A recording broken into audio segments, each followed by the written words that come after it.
Hello everyone. आज हम देखने वाले हैं MySQL डेटाबेसेस के next concept. Okay, so we have see the next concept in MySQL that name is a constraint. Okay, so आपको पता है क्या कंस्ट्रेंट मतलब क्या होता है?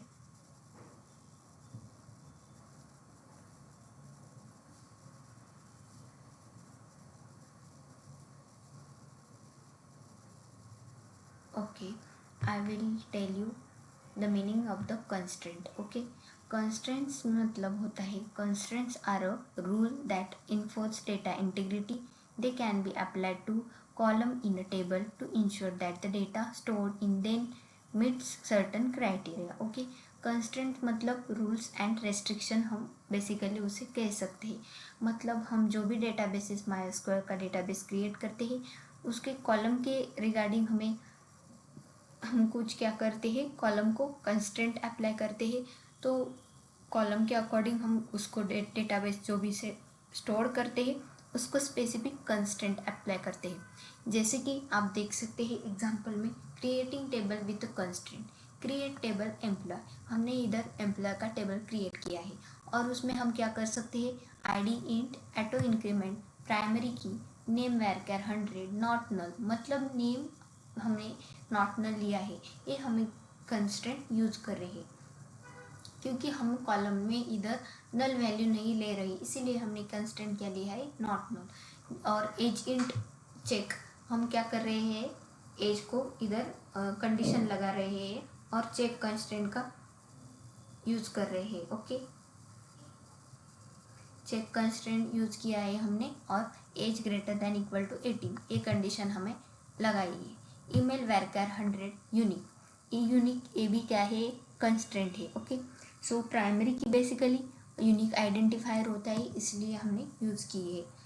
नॉट नल किस लिए यूज़ किया है, ensure that column can not have a null value, मतलब हमें कॉलम में जो भी हमारा एग्जिस्टिंग टेबल के कॉलम है उसमें हमें नल वैल्यू नहीं लेनी, इसीलिए हमने कंस्ट्रेंट यूज लगाई है नॉट नल। ओके, उसके बाद है check, ensure that the values in a column meet a specific condition, मतलब हमारे कॉलम में और टेबल में हमें जो भी कंडीशन लगानी है उसके लिए हम क्या कर सकते हैं, चेक कंस्ट्रेंट का यूज़ कर सकते हैं।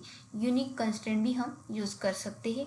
Ensure that all value in column are unique, unique value के लिए हम क्या कर सकते हैं, हमें टेबल में कोई भी कॉलम के लिए यूनिक वैल्यू लेनी है तो हम क्या कर सकते हैं, बेसिकली यूनिक कंस्ट्रेंट का यूज़ कर सकते हैं। ओके, ये सभी कंस्ट्रेंट आपको समझ में आई होगी। बेसिकली आप हम कंस्ट्रेंट मतलब रूल्स एंड रेगुलेशन कह सकते हैं। Okay, insert operation, data inserting data into table, जो भी हम हमारा डेटाबेस है उसको वैल्यू इंसर्ट करने के लिए जब हम ऑटो इंक्रीमेंट का यूज़ करते हैं तो इंसर्ट वैल्यू इंसर्ट करने का वेज चेंज होता है। ओके, सो पहले हम क्या करते थे, डायरेक्टली सेंटेंस लिखते थे, स्टेटमेंट लिखते थे, insert into table name values.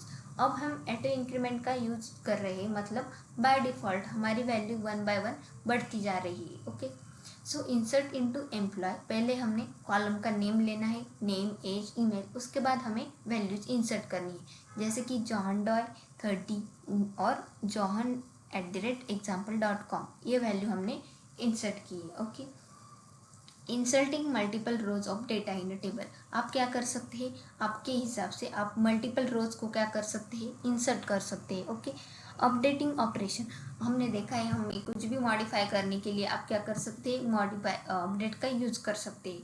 Update employ, set age equal to 31 where name equal to John, update command का यूज़ कर कर हमने क्या किया है, सेट एज की है 31। ओके, डिलीट कमांड का यूज़ कर कर हम क्या कर सकते हैं, एम्प्लॉय का जो भी रिकॉर्ड है वो डिलीट कर सकते हैं। इसमें हमें क्या किया है, delete from employ where name equal to John Doe, where clause का इधर यूज़ किया है डिलीट रिकॉर्ड करने के लिए। Okay, select operation, selecting data from table, to select all data from table select star from employee, हम क्या कर सकते हैं, select star from employee condition का इधर यूज कर सकते हैं। Okay, selecting a specific column, to select a specific column from a table, अब हमें हमारा जो भी एग्जिस्टिंग टेबल है उसमें स्पेसिफिक कॉलम को सर्च करना है, ओके, तो क्या कर सकते हैं आप, basically select star from table name नहीं ले सकते, इधर आप क्या कर सकते हैं, सिलेक्ट जो भी आपको क्या करना है कॉलम लेना है,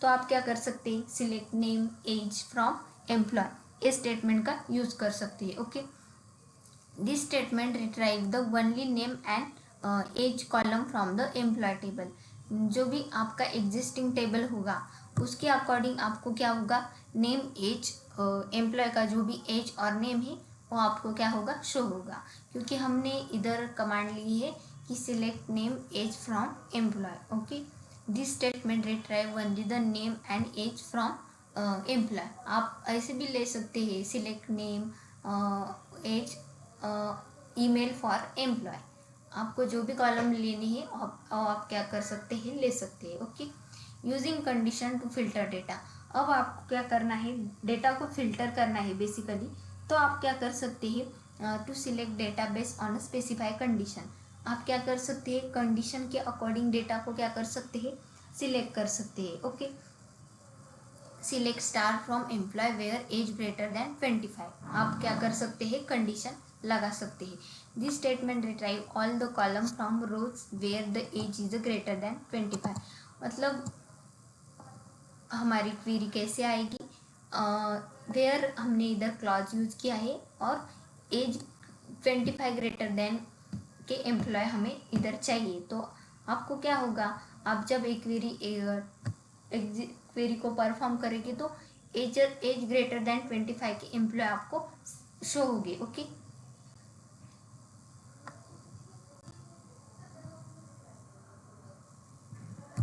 माइस्क्ल कमांड लाइन पर हम जाएंगे,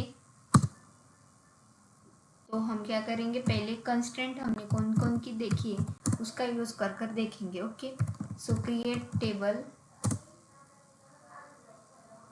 एम्प्लॉयज का हमें इधर यूज करना है। ओके,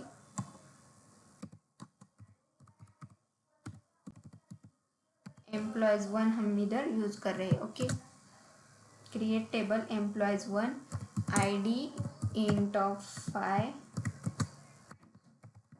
ऑटो इंक्रीमेंट यूज कर रहे हैं,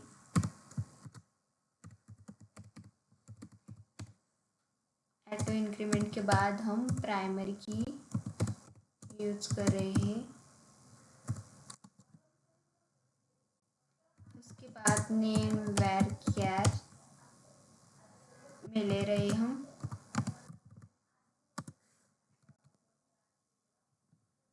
नॉट नल कंस्ट्रेंट यूज कर रहे हैं क्योंकि इधर हम नल वैल्यू नहीं ले रहे। Okay,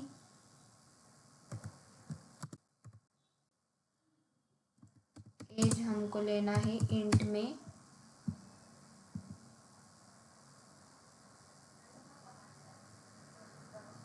as int of,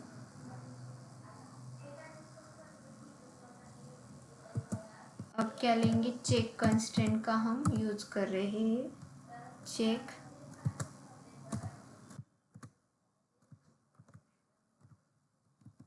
as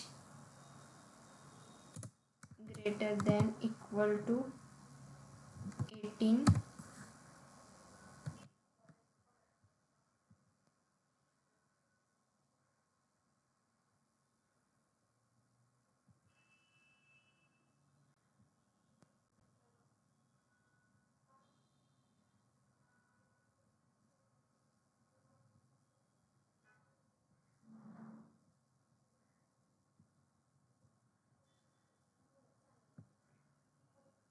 उसके बाद हम कोमा लगा के ईमेल वेर कैर मिलेंगे 100, और उसको क्या ऐड करेंगे, यूनिक कंस्ट्रेंट। ओके,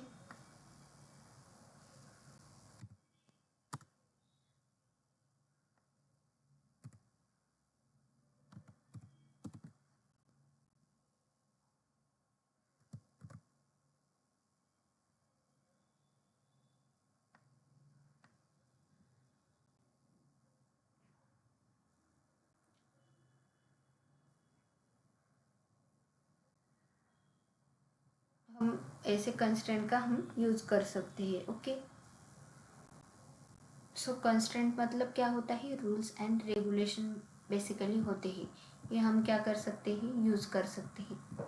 ये हो गया हमारा कंस्ट्रेंट। डिलीट के हेल्प से आप क्या कर सकते हैं, रिकॉर्ड को डिलीट भी कर सकते हैं। अपडेट के हेल्प से क्या कर सकते हैं, रिकॉर्ड को अपडेट भी कर सकते हैं। ओके, नेक्स्ट टॉपिक हम नेक्स्ट लेक्चर में देखेंगे। Thank you.